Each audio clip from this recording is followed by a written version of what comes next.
அனைவருக்கும் வணக்கம். Welcome to people's heroes academy. நான் 2024 நடந்த டிஎன்பிஎஸ்சி குரூப் 4 எக்ஸாம் கிளியர் பண்ணி 2025 ஜனவரியில் நடந்த கவுன்சிலிங்கில் கலந்துக்கிட்டு எனக்கான துறையை செலக்ட் பண்ணிட்டு வந்திருக்கேன். அப்போ இந்த எக்ஸாமுக்கு நான் எப்படி ப்ரிப்பேர் பண்ணேன், எப்படி என்னுடைய எக்ஸாமை நான் கம்ப்ளீட் பண்ணேன் அப்படின்ற என்னுடைய எக்ஸ்பீரியன்ஸை தான் இந்த பதிவில் முழுக்க ஷேர் பண்ண போகிறேன். அதுக்கு முன்னாடி நம்ம சேனலை யாராச்சும் சப்ஸ்கிரைப் பண்ணாமல் இருந்தீங்க அப்படின்னா சப்ஸ்கிரைப் பண்ணிட்டு கிளாஸை கண்டினியூ பண்ணுங்கள். ஓகேங்களா? ஓகே. அப்போ எக்ஸாம் ப்ரிப்பரேஷன் அப்படின்னு சொல்லி பார்க்குறப்ப ஒரு 4 மாதத்தை பற்றி மட்டும் பேசுவோம். ஏன் அதை சொல்கிறேன் அப்படின்னா 2024 ஜனவரியிலே நோட்டிஃபிகேஷன் விட்டுருந்தாங்க. ஜூன் மாதம் 9ஆம் தேதி தான் எக்ஸாம் நடந்துச்சு. ஜனவரி எண்டில் நோட்டிஃபிகேஷன் வந்துருந்துச்சு. பிப்ரவரி, மார்ச், ஏப்ரல், மே கிட்டத்தட்ட மே ஃபுல்லாக வந்துருச்சு. ஜூன் ஒரு 10 நாள் மட்டும் இருந்துச்சு. கிட்டத்தட்ட ஒரு 130 நாள்லேருந்து 130 நாள் தான் கரெக்டாக சாலிடாக கையில் இருந்துச்சு அப்படின்னு சொல்லலாம். அப்போ அந்த 130 நாள் தான் இப்போ இருக்கக்கூடிய இந்த 2025 குரூப் 4 எக்ஸாமுக்கும் கையில் இருக்குது. ஸோ அதே டைம் தான் இப்போயும் இருக்குது அப்படின்றதுனால இதை பற்றி மட்டும் பேசுவோம். ஏன்னா ஏற்கனவே நிறைய பேர் எக்ஸ்பீரியன்ஸ் ஆனவங்க படிச்சுட்டு இருப்பீங்க, உங்களுக்கும் யூஸ்ஃபுல்லாக இருக்கும். புதுசாக இருந்தீங்க அப்படின்னாலும் உங்களுக்கு யூஸ்ஃபுல்லாக இருக்கும். அதனால் அதை பற்றி மட்டும் பேசுவோம். ஓகேங்களா? ஓகே. அப்போ மொத்தமாக நான் ஃபஸ்ட்டு எவ்வளோ கொஷின்ஸ் போட்டிருந்தேன் அப்படின்றத நான் சொல்லிக்கிறேன். தமிழை பொறுத்த வரைக்கும் 100 கேள்விகளுக்கு 90 கேள்வி போட்டிருந்தேன். மேத்ஸை பொறுத்த வரைக்கும் 27 கொஷின் கேட்டிருந்தாங்க, 22 கொஷின் போட்டிருந்தேன். ஜென்ரல் ஸ்டடீஸை பொறுத்த வரைக்கும் 73 கொஷின் கேட்டிருந்தாங்க, 60 கொஷின் போட்டிருந்தேன். இதுதான் நான் போட்டிருந்த விஷயம். மொத்தமாக 172 கொஷின் வந்துருந்துச்சு. ஓகேங்களா? அப்போ எக்ஸாம் நோட்டிஃபிகேஷன் வந்து அந்த ஜூன் மாதம் 9ஆம் தேதி எக்ஸாம் நடக்க போகுது. அது வரைக்கும் ஜூன் 8ஆம் தேதி நைட் வரைக்கும் நான் எப்பயுமே வீட்டிலேருந்து காலையில் ஒரு 7:30 மணி 7:45 கிளம்பி ஸ்டடி ஹால் போய் தான் படிப்போம். அந்த ஸ்டடி ஹாலுக்கு கிட்டத்தட்ட ஒரு 4 பேர் 5 பேர் அந்த டைம்லேயே நான் போயிடுவேன். ஸ்டார்டிங்லேயே போய் ஸ்டடி ஹாலில் இருந்து லாஸ்ட்டாக கிளம்புற மாதிரி தான் இருப்போம். காலையில் 8 மணிக்கு வீட்டில் கிளம்புனேன் அப்படின்னா நைட்டு 8 மணிக்கு தான் வீட்டுக்கு வருவேன். அப்படின்ற ஒரு ஷெடியூலில் தான் அந்த 4 மாதம் முழுக்க போயிட்டு இருந்துச்சு. ஒரு நாள் கூட ரெஸ்ட் எடுத்தது கிடையாது. சண்டேஸும் ரெஸ்ட் எடுத்தது கிடையாது. கன்ஃபார்ம் சொல்ல, சண்டேஸ் ரெஸ்ட் எடுத்ததே கிடையாது. 4 மாதம் கிட்டத்தட்ட ஒரு 16 சண்டேஸ் தான். ஆனால் இப்போ நினச்சி பார்க்குறப்ப எப்படா அப்படி படிச்சுக்கிட்டு இருந்தோம் அப்படின்ற மாதிரி தான் இருந்துச்சு. சுத்தமாக ரெஸ்ட் எடுத்ததே கிடையாது. அந்த மாதிரி தான் போயிட்டு இருந்துச்சு. போன குரூப் 2ல் ஃபெயில் ஆயிருந்ததுனால இன்னும் கொஞ்சம் வெறி இருந்துச்சு. நல்லா படிக்கணும், எக்ஸாம் எப்படியாச்சும் ஒன்று கிளியர் பண்ணி கையில் வைக்கணும் அப்படின்ற ஒரு விஷயமும் இருந்துச்சு. ஒரு விஷயத்தை விட்டுட்டோம் அப்படின்னா எவ்வளோ ஹர்ட் ஆகும் அப்படின்றது அந்த நான் 2022 குரூப் 2 மெயின்ஸ் ஃபெயில் ஆயிருந்தேன். அதில் எனக்கு தெரிஞ்சு எவ்வளோ வலிச்சிச்சு அப்படின்ட்டு.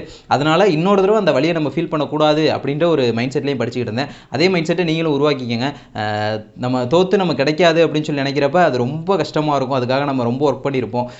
இருந்தாலும் ஒன்றும் பிரச்சனை கிடையாது. அது ஃபெயில் அப்படின்றது சொல்கிற மாதிரி ஃபஸ்ட் அட்டெம்ப்ட் இன் லேர்னிங் அப்படின்னு சொல்லி மூவ் ஆகி படிக்க ஆரம்பித்தேன். தமிழை பொறுத்த வரைக்கும் 100 கேள்வி முன்னாடி ஓல்டு சிலபஸில் இருந்தது. 6th to 12th new book, 6th to 10th old book முழுக்க எல்லாத்தையுமே படிச்சு வச்சிருந்தேன். அதாவது சிலபஸ் ஓரியன்டாக என்னென்ன படிக்க முடியுமோ எல்லாத்தையுமே கவர் பண்ணிட்டு போயிருந்தேன். அது இல்லாமல் சிலபஸ் இல்லாமல் இதெல்லாம் கேட்குறக்கு வாய்ப்பு இருக்குது அப்படின்னு சொல்லி ஒரு சில விஷயங்கள் இருந்துச்சு. அது எல்லாத்தையுமே படிச்சிருந்தேன். இப்போ இருக்க சுச்சுவேஷனுக்கு தமிழ் சிலபஸ் அப்படின்றது ஈஸி பண்ணி கொடுத்துட்டாங்க. உரைநடையெல்லாம் கம்மி பண்ணிட்டாங்க, செய்யுள்லாம் கம்மி பண்ணிட்டாங்க. பழைய சிலபஸில் வந்து உங்களுக்கு நிறையா இருந்துச்சு, இப்போ கம்மி பண்ணிட்டாங்க. ஸோ வந்து தமிழ் இலக்கணம் அப்படின்றது தான் 85 கேள்வி கேட்க போகிறாங்க. பேலன்ஸ் உங்களுக்கு பார்ட் பி பார்ட் சிலேருந்து 15 கொஸ்டின் தான் கேட்க போகிறாங்க. ஸோ இது ஒரு ஈஸியான சிலபஸாக தான் இருக்கும். இதுக்கு வந்து உங்களுக்கு எப்படி படிக்கலாம், இந்த தமிழ் சிலபஸை எப்படி படிக்கலாம் அப்படின்னு சொல்லி நம்ம ஒரு வீடியோ போட்டிருக்கோம். ஹவு டு ஸ்டடி அப்படின்னு சொல்லி ஒரு பிளேலிஸ்ட் இருக்கும். அந்த மாதிரி அந்த பிளேலிஸ்ட்டில் பார்த்தீங்க அப்படின்னா கிடைக்கும். இல்லைனா இந்த வீடியோவுக்கு முன்னாடி வீடியோவாக அது இருக்கும், தமிழ் எப்படி படிக்கிறது அப்படின்னு சொல்லிட்டு. அப்போ அதை பார்த்தீங்க அப்படின்னா உங்களுக்கு அது கிடைக்கும். அதில் உங்களுக்கு தமிழ் எப்படி படிக்கலாம், அதாவது நான் படித்தது ஓல்டு சிலபஸ், நியூ சிலபஸ் எப்படிலாம் படிக்கலாம், தேவையில்லாத படித்து ஸ்கூல் பழையபடி படித்த மாதிரி உங்களுக்கு அந்த நியூ புக்கு அட்டை டு அட்டை படிக்காமல் இப்போ உங்களுக்கு செலக்டடாக படித்தா போதும் அப்படின்றதுல எப்படிலாம் படிக்கலாம் அப்படின்னு சொல்லி ஒரு ஐடியா கொடுத்து ஒரு வீடியோ போட்டிருக்கேன். அதை பார்த்தீங்கன்னா ஹெல்ப்ஃபுல்லாக இருக்கும். ஏன்னா சிலபஸ் மாற்றிட்டாங்க. நம்ம படித்த மெத்தடை வச்சு நீங்கள் இதை ஃபாலோ பண்ண முடியாது. அதனால சொல்லிட்டேன், தமிழ் நம்ம தனியாக கொடுத்துட்டோம். ஓகேங்களா? ரீசனிங் மேத்ஸ் அப்படின்றத பொறுத்த வரைக்கும் எனக்கு ரொம்ப கஷ்டமாக இருந்துச்சு. 5 கேள்வி மேத்ஸ் ஆக்சுவலாக நான் நல்லா போடுவேன் அப்படின்னு சொல்லி நானே நம்பிக்கிட்டு இருந்திருப்பேன் போல். ஆனால் மேத்ஸில் 5 கேள்வி தப்பாக இருந்துச்சு. 27 கேள்வி கொஷின் கேட்டிருந்தாங்க, 5 கொஷின் தப்பாயிருச்சு. ரொம்ப வருத்தமாக இருந்துச்சு. மேத்ஸில் தப்பு பண்ணிட்டோமே. ஏன்னா ஒரு கொஷினும் ரொம்ப முக்கியம். எங்கேயோ கொண்டு போய் நிப்பாட்டும். ஒரு கொஷின் நம்ம கம்மியாக போட்டோம் அப்படின்னா கிட்டத்தட்ட ஒரு 500 ரேங்க் 1000 ரேங்க் பின்னாடி போய் நிப்பாட்டும். அதனால் ரொம்ப கஷ்டமாக இருந்துச்சு. மேத்ஸ் வந்து 5 கொஷின் தப்பானது. இப்போ வந்து உங்களுக்கு மேத்ஸ் 15 கொஷின், ரீசனிங் 10 கொஷின் இருக்குது. ரொம்ப நல்ல விஷயம் ரீசனிங் சேர்த்தது.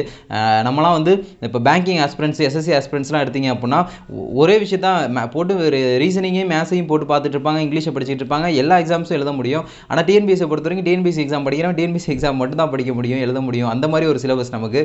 அதனால் ரீசனிங் சேர்த்தது நல்ல விஷயம் தான். ரொம்ப கஷ்டமாலாம் இல்லை. கிட்டத்தட்ட ஒரு 4 டாப்பிக்கோ 5 டாப்பிக்கை தான் சேர்த்துருக்காங்க. ஸோ ரீசனிங் நல்லா பார்த்துக்கங்க, நல்லாயிருக்கும், ஜாலியாக தான் இருக்கும், ஈஸியாக முடிச்சலாம் ரீசனிங். அப்போ அந்த 15 கேள்வி ப்ளஸ் 10 கேள்வி இதில் முடிஞ்ச அளவுக்கு எந்த அளவுக்கு ஸ்கோர் பண்ண முடியுமோ போடுங்க. ஜென்ரல் ஸ்டடீஸை பொறுத்த வரைக்கும் நான் வந்து ஒரு சிலர் வந்து school books full and full படிப்பாங்க. ஒரு சிலர் ஸ்கூல் புக்ஸில் என்னென்ன லெசன்ஸ் இருக்குமோ அதை மட்டும் படிப்பாங்க. நான் வந்து சிலபஸ் வைஸ் தான் படித்தேன். சிலபஸ் வைஸ்ன்னு சொல்லி பார்க்குறப்ப இன்ஸ்டியூட் புக் தான் வச்சுருந்தேன். A3 புக் இருக்கு இல்லையா, அந்த புக்கில் தான் படித்தேன். ஓப்பனாக சொல்லிக்கிறேன், அதெல்லாம் படித்தேன் அப்படின்னால அதெல்லாம் சொல்லிக்கிறேன். ஏன்னா வந்து நான் ஸ்டார்டிங்கில் வந்த புதுசில் நான் புக்கு கிடைக்காம ரொம்ப கஷ்டப்பட்டப்ப அந்த புக் எனக்கு ரொம்ப பிடிச்சிருந்துச்சு. அதனால் நான் எல்லா புக்குமே வாங்கி நான் அதில் தான் படித்தேன். அதில் வந்து உங்களுக்கு ஸ்கூல் புக் இல்லாத டேட்டாஸ்லாம் பெருசாக இருக்காது. ஸ்கூல் புக்ஸில் என்ன இருக்குமோ அந்த டேட்டா தான் அவங்க கவர் பண்ணி கொடுத்துருப்பாங்க. இப்போ ஒரு இண்டஸ் வேலி சிவிலைசேஷன் பற்றி படிக்க போகிறீங்க அப்படின்னா இண்டஸ் வேலியை பொறுத்த வரைக்கும் 6வது புக்கு, 9வது புக்கு, 11வது புக்கு, 11வது எத்திக்ஸ் புக்கு எல்லா புக்லையும் இருக்கும். அது அப்படியே கலந்து எனக்கு படித்ததையே திரும்ப படிக்கவும் எனக்கு ஒரு மாதிரி பிடிக்காது. அதனால் எனக்கு இந்த புக்கில் படிக்கிறப்ப ஒரு பாயிண்ட் ரிப்பீட் ஆகாது. எனக்கு படிக்கிறதுக்கு ரொம்ப டைம் மிச்சமாகும். அதனால் நான் அந்த புக்கில் படிச்சிருந்தேன். ஒருத்தருக்கும் ஒரு மெத்தட் இருக்கும். உங்களுக்கு நீங்கள் எதில் படிச்சிங்களோ அதையே நீங்கள் படிச்சுக்கோங்க. ஸ்டார்டிங்கில் நீங்கள் எந்த புக்ஸில் படிக்க ஆரம்பிக்கிறீங்களோ அந்த மெத்தடே நீங்கள் கடைசி வரைக்கும் ஃபாலோ பண்ணிக்கோங்க. என் கூட படித்தவங்க ஸ்கூல் புக்ஸ் தான் படித்தாங்க. 6th to 12th book lessons wise அப்படியே என்னென்ன லெசன்ஸ் வேணுமோ அதை மட்டும் தான் படிச்சுட்டு போனாங்க. அவங்களும் கிளியர் பண்ணியிருக்காங்க. அதையும் நான் சொல்லிக்கிறேன். ஓகேங்களா? அப்போ எந்த மெத்தடில் படித்தாலும் நம்ம கரெக்டாக தெளிவாக படித்தோம் அப்படின்னா கிளியர் பண்ண முடியும். ஜென்ரல் ஸ்டடீஸை பொறுத்த வரைக்கும் சிலபஸில் என்ன இருக்கோ அதை மட்டும் படிங்க. தேவையில்லாத படித்து டைம் வேஸ்ட் பண்ணாதீங்க. குரூப் 4 பொறுத்த வரைக்கும் 100% 99% உங்களுக்கு ஸ்கூல் புக்கில் என்ன இருக்கோ அதை மட்டும் தான் கேட்டிருந்தாங்க. வெளியே போய் கேட்டிருந்தேன்னு சொல்லி பார்த்தீங்கன்னா கரண்ட் அஃபேர்ஸை மட்டும் தான் வெளியே போய் கேட்டிருந்தாங்களே தவிர கரண்ட் அஃபேர்ஸ் ஏன்னா ஸ்கூல் புக்கில் இருக்காது இல்லையா? கரண்ட் அஃபேர்ஸ் மட்டும் தான் வெளியே போய் கேட்டிருந்தாங்க. மற்றபடி எல்லாமே ஸ்கூல் புக்கில் தான் கேட்டிருந்தாங்க குரூப் 4 பொறுத்த வரைக்கும். ஸோ ரொம்ப ஈஸியான கொஸ்டின்ஸாக தான் இருந்துச்சு. எனக்குமே வந்து கரண்ட் அஃபேர்ஸ்லாம் நிறைய தப்பாக இருந்துச்சு. கரண்ட் அஃபேர்ஸ் ஓரளவு தான் படிச்சிருந்தேன் அப்போ குரூப் 4 எக்ஸாம் அப்போ கொஞ்சம் ஹெவி ப்ரெஷரில் இருந்தனால சரி கரண்ட் அஃபேர்ஸ் இம்பார்ட்டன்ஸ் பெருசாக கொடுக்க வேண்டாம் அப்படின்ட்டு கொஞ்சம் படித்து வச்சுருந்தேன். அதை வச்சு ஓரளவு என்னால் போட முடிஞ்சிருச்சு. மற்றபடி உங்களுக்கு ஸ்கூல் புக்ஸில் என்ன இருக்கோ அதை தான் கேட்டிருந்தாங்க. அதை எனக்கு தெரிஞ்ச அளவுக்கு எதுவும் தப்பு பண்ணாமல் படித்தது எதுவும் தப்பு பண்ணாமல் போட்டு வந்திருந்தேன். இதான் ஜென்ரல் ஸ்டடீஸை பொறுத்த வரைக்கும். ஜென்ரல் ஸ்டடீஸை பொறுத்த வரைக்கும் ஒரு 65 கேள்வி போட்டோம் அப்படின்னா சூப்பரான ஒரு சிச்சுவேஷனில் இருக்கலாம். அதே மாதிரி மேத்ஸை பொறுத்த வரைக்கும் நம்ம 20+ போட்டே ஆகணும். தமிழை பொறுத்த வரைக்கும் இப்போ இருக்கக்கூடிய சிலபஸ் கண்டிப்பாக 90லேருந்து 95 போடலாம். இப்போ வந்து குரூப் 2A மெயின்ஸ் வந்து கஷ்டமாக கேட்டிருக்காங்க. தமிழ் குரூப் 4 அப்படி கேட்பாங்க சான்ஸே கிடையாது. குரூப் 2A உடைய ஸ்டாண்டர்ட் வேறு, குரூப் 4 உடைய ஸ்டாண்டர்ட் வேறு. குரூப் 4 கஷ்டமாக கேட்டதே கிடையாது. குரூப் 4க்கு எப்படி கேட்பாங்களோ அப்படி தான் கேட்பாங்க. போன தடவை அந்த சிறப்பு தமிழில் இருந்தால் கேட்டாங்க. இந்த தடவை இலக்கணம் அப்படின்றத தெளிவுபடுத்துறாங்க. அப்போ இலக்கணம் அப்படின்றத அவங்க எந்த புக்லேருந்து வேணால் கேட்கலாம். நீங்கள் என்ன பண்ணிட்டு போயிருங்க, எந்த புக்கில் எங்கெங்கெல்லாம் இலக்கணம் இருக்கோ அதெல்லாம் நல்லா கான்செப்ட் வைஸ் படித்து புரிஞ்சுட்டு போயிட்டீங்க அப்படின்னா போட முடியும். இதுதான் இப்படி தான் நான் படித்தது. சண்டேஸ்லாம் எதுவுமே ரெஸ்ட் எடுத்ததே கிடையாது. காலையில் 8 மணிக்கு கிளம்புனா நைட்டு 8 மணி வரைக்கும் அப்படியே முழுக்க உட்காந்து படிச்சுக்கிட்டே இருப்போம்னு சொல்ல முடியாது. கொஞ்சம் நேரம் பேசிக்கிட்டு இருப்போம். ஜாலியாக தான் இருப்போம். ஜாலியாக படிச்சுட்டு இருப்போம். ரொம்ப ப்ரெஷராகி படிக்கல. கடைசி ஒரு 10 நாளில் கொஞ்சம் ப்ரெஷராக இருந்துச்சுன்னு சொல்கிறதோட ஒரு மாதிரி பயமாக இருந்துச்சு. மற்றபடி ரொம்ப ஜாலியாக தான் படிச்சுட்டு இருப்போம். நாங்கள் பொறுத்த வரைக்கும் பேசிக்கிட்டே அப்படியே ஃபன் பண்ணிக்கிட்டே ஜாலியாக தான் படிச்சுட்டு இருப்போம். ரொம்ப சின்சியராலாம் படித்தோன்னு சொல்ல மாட்டேன். அப்படியே பேசிக்கிட்டே ஜாலியாக அப்படியே படிக்கிற விஷயத்த கரெக்டாக படிச்சிருவோம். ஆனால் ஃபுல் அண்ட் ஃபுல் உட்காந்து படிச்சுட்டே இருப்போமா, அந்த 12 மணி நேரம் 13 மணி நேரம் படிச்சுட்டே இருப்போமான்னு கேட்டால் அப்பப்போ கொஞ்சம் பேசிக்கிட்டே ஜாலியாக தான் படிச்சுட்டு இருப்போம். கொஞ்சம் 12 மணி நேரம் இருக்கிறத நீங்கள் பிரிச்சிங்கன்னா ஒன்றுமே வராது.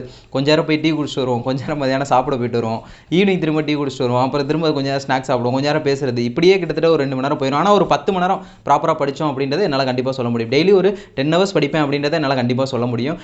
அதே அந்த 130 நாள் எக்ஸாம் நோட்டிஃபிகேஷன் விட்டதுலேருந்து எக்ஸாமுக்கு முதல் நாள் வரைக்கும் சாலிடாக 10 மணி நேரம் படிச்சுக்கிட்டு இருந்தேன் அப்படின்றதையும் சொல்ல முடியும். எக்ஸாமுக்கு இப்போ இந்த 2025 எக்ஸாமுக்கும் இதே டைம் தான் இருக்குது. ஸோ நீங்கள் பண்ண வேண்டிய விஷயம் எல்லாமே உங்கள் மேலே நம்பிக்கையை வச்சு, நீங்கள் படிக்கக்கூடிய சோர்ஸ் மேலே நம்பிக்கையை வச்சு, ஒரு சோர்ஸை வச்சுட்டு நான் இதை படிக்க போகிறேன், இதில் தான் கேள்வி கேட்பாங்க, நான் கண்டிப்பாக கிளியர் பண்ணுவேன் அப்படின்ற ஒரு மைண்ட் செட்டோடு படிங்க. கண்டிப்பாக உங்களால் படிக்க முடியும். நம்ம இதே மாதிரி உங்களுக்கு தொடர்ந்து நிறைய வீடியோஸ் போடுவோம். இப்போ இது போட்டது இதுதான், சேம் அதே நாள் தான் இருக்குது அப்படின்றதுனால தான் இந்த பதிவு போடணும். இப்படி தான் நான் படித்து எக்ஸாம் படிச்சிருந்தது இதுதான். ஃபைனலாக நான் போட்ட கொஷின்ஸ் 172 இதுதான். நீங்கள் எந்த சோர்ஸில் படித்தாலும் சரி உங்களை நம்புங்க, உங்கள் சோர்ஸை நம்புங்க. உங்களுக்கு யாராச்சும் சொல்லி கொடுத்தாங்க அப்படின்னா அவங்கள நம்புங்க. யாராச்சும் ஒரு பர்சனை மட்டும் கேளுங்க. சுற்றி எல்லார்ட்டையும் போட்டு பேசிக்கிட்டு இருக்கப்ப, ஏன்னா ஒருத்தருக்கும் ஒரு ப்ரிப்பரேஷன் ஸ்ட்ராட்டஜிஸ் இருக்கும். ஒருத்தர் ஒரு மாதிரி, இப்போ நான் சொன்ன மாதிரி ஜென்ரல் ஸ்டடீஸுக்கு ஒருத்தர் வந்து சிலபஸ் வைஸ் படிப்பார், ஒருத்தர் ஸ்கூல் புக் வைஸ் படிப்பார், ஸ்கூல் புக்கில் ஒருத்தர் செலக்டடாக படிப்பார், ஸ்கூல் புக்கில் ஒருத்தர் ஸ்கூல் புக் அட்டை படிப்பார் ஜென்ரல் ஸ்டடீஸை. அப்படி ஒருத்தருக்கும் ஒரு ப்ரிப்பரேஷன் ஸ்ட்ராட்டஜிஸ் இருக்கும். நீங்கள் ஒருத்தரை ஃபாலோ பண்ணி அவங்க என்ன பண்ணிச்சு, அவங்க என்ன சொல்கிறாங்க அப்படின்றத ஒருத்தரை ஃபாலோ பண்ணுங்கள், உங்களை ஃபாலோ பண்ணுங்கள், உங்கள் புக்ஸை உங்கள் சோர்ஸை நம்புங்க. கண்டிப்பாக உங்களால் படித்து கிளியர் பண்ண முடியும். 2025 வரக்கூடிய அனைத்து எக்ஸாம்ஸுமே 2025 குரூப் 4 ஆகட்டும், group 2A prelims, group 1 prelims எல்லாத்தையுமே நம்மளால் கிளியர் பண்ண முடியும் அப்படின்ற மைண்ட் செட்டோட படிங்க. வெற்றி அப்படின்றது நிச்சயம். நம்ம தொடர்ந்து இதே போல் உங்களுக்கு நிறைய பதிவுகள் போடுவோம். உங்களுக்கு எக்ஸாமுக்கு கிளியர் பண்ணுறதுக்கு என்னென்ன ஐடியாஸ் வேணுமோ எல்லாமே நம்ம உங்களுக்கு கொடுப்போம். நம்மளே டெலிகிராம் ஐடி இருக்குது, வாட்ஸ்அப் நம்பர் இருக்குது, எடுத்து எந்த டவுட்ஸ்னாலும் நமக்கு மெசேஜ் பண்ணலாம். ஓகேங்களா? ஓகே. அப்போ இதே போல் நம்ம இன்னொரு வகுப்பில் சந்திப்போம். நன்றி, வணக்கம்.